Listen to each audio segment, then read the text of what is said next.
তো গাইস এইখানে যে ওয়াইডফের ফ্রেমটি দেখা যাচ্ছে, ঠিক আছে, এটা কিন্তু এরকমভাবে তৈরি করা হয়েছে। এখানে পায়াটা ইউজ করা হয় নাই, এখানে দুটো ড্রয়ার। তো আসলে এইখানে এটা কিন্তু কেবিন, ঠিক আছে। তো গাইস আমরা কিন্তু এই ডিজাইনটা তৈরি করব এখন। তো কেবিনটা দেখাই দিছে, এখন এর ডিজাইনগুলো কীভাবে তৈরি করছি, বিটগুলো কীভাবে তৈরি করা হয়েছে দেখো। তো গাইস এইখানে কিন্তু সেই সেই সেম কোয়ালিটির নকশা এবং আমাদের সেই হোয়াইট ডপটি তৈরি করা হয়েছে। এখানে দেখো, তোমাদেরকে দেখাই দিব। এই সাইডে যে পায়াটা, এইখানেও কিন্তু সেই পায়া ইউজ করা হয়েছে, এই যে, ঠিক আছে। তো মাঝখানে যে পায়াটা তৈরি করা হয়েছে, মাঝখানটা কিন্তু ওইখানে ব্যবহার করা হয়েছে।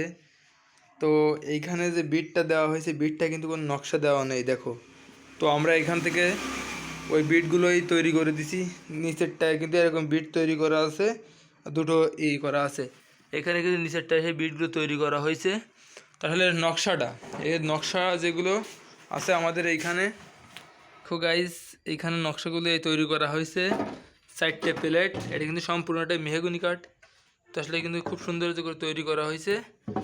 এখানে আছে বড় প্লেটটা, দেখো এখনই কিন্তু কিচ্ছু করা হয় নাই।